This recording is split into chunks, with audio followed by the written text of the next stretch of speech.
Hi, folks. It's Peaky. I'm going to be bringing you stories narrated by me in an attempt to either help you go to sleep or make it through a trying time in your life when you just need a distraction, which is something that I am very acquainted with.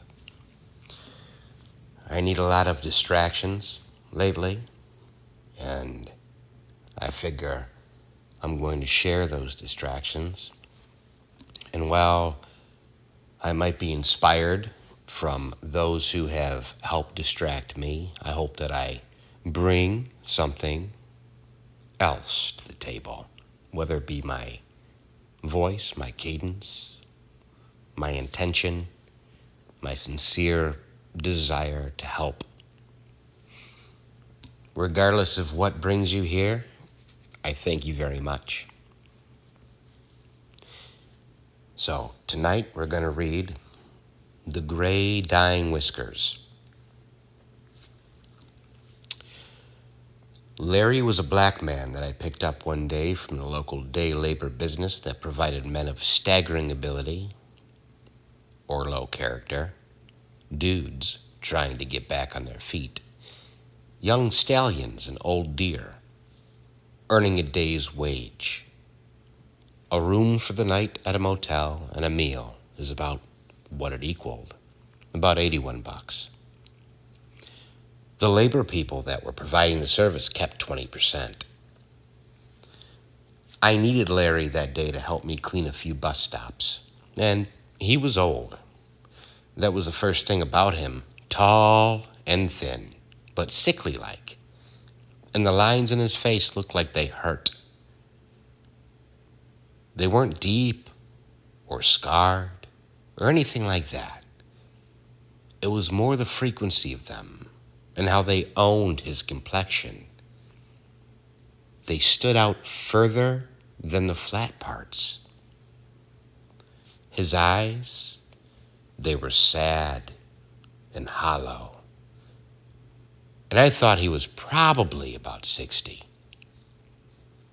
His head floated above him like there was something he was trying to hear, a desperation in his voice, honest but battered. And it echoed, each word, like Damiaggio. Everything he said seemed to vibrate, but not grand or inspiring, instead guttered from a low place. He was, however, happy to see me, a young guy with a big white van, and it still smelled new, except for the stiff waft of that Newport smoke that I blew past him. But within the first couple of seconds of our meeting, he hopped in, clearing his face of the smoke, and asked me if it was all right if he drank his beer. And I said, hey, shit, man, you should have brought one for me. We drove on off. Larry, he moved in phases, stagnant and without motivation, but as if he was pushing back against it.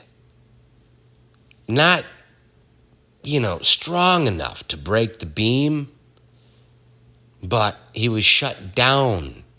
Some tattered brown trousers that hung more than fit, draped over the top of his beat-up shoe, black and outdated.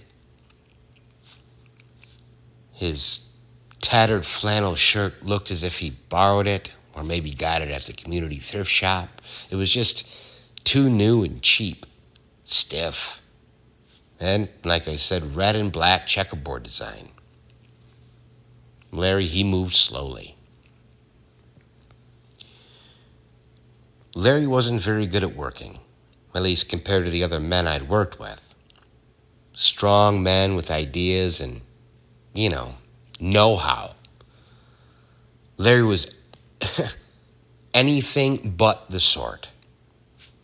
I had to tell him what to do, and if he actually succeeded in the task, like Larry, grab that bucket, wash down that glass panel over there, I'd point to it, and Larry did the job and came back to the van with the soap bucket, placed it into the hard street, lit up his Newport, and took some of his beer.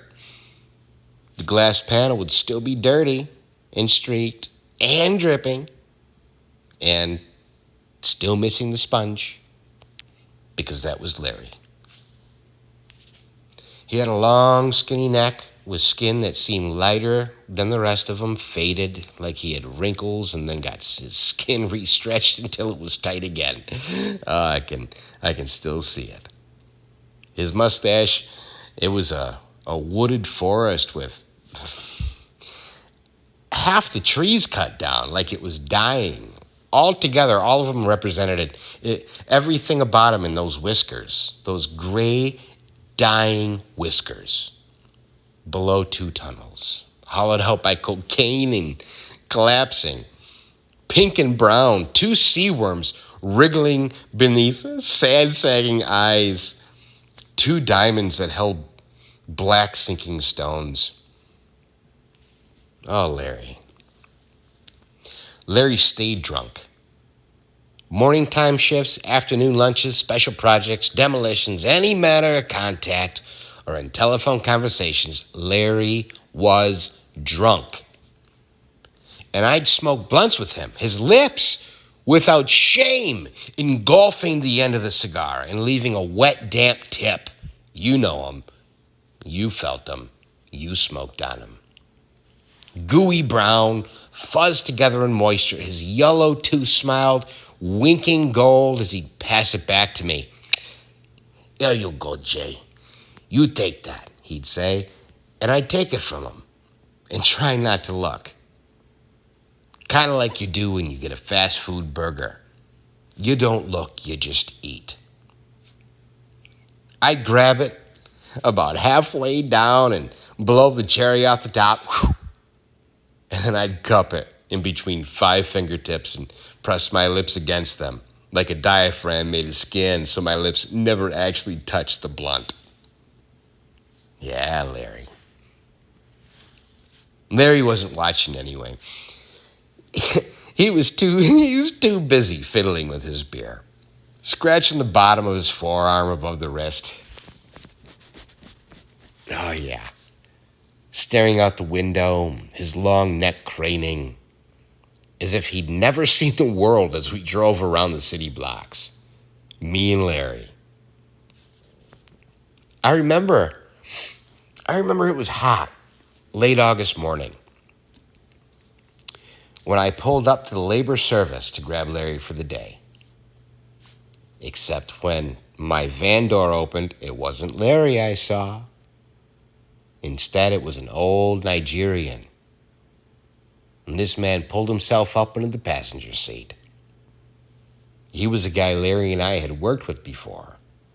He was an old man who had no business doing a day labor job, and a self-admitted functional crackhead who needed the day's wage to pay for his room. Yo, Chico, what's up, man? Where's Larry? Larry dead, Jay. They found him last week. Oh, man, damn, Chico, I'm so sorry, man. How did he die? Larry had AIDS, Jay. You knew that. Larry been sick, man. Shit, Larry been sick. And that was how I found out that Larry had AIDS. Full-blown AIDS. It was the year 2000, and there was still some of that AIDS hysteria in the air. If you went to elementary school in the 80s, you learned the 3 ways a person could get AIDS. And saliva from the tip of a blunt wasn't one of them. But I still got myself tested. I didn't go to his wake, but I felt bad for his daughter. I knew from talking to Larry that she had had a hard life. I had worked with him for about 3 months that summer off and on, and he was a terrible worker. He was a nice man. He was sick. This is for him. Rest in peace, Larry.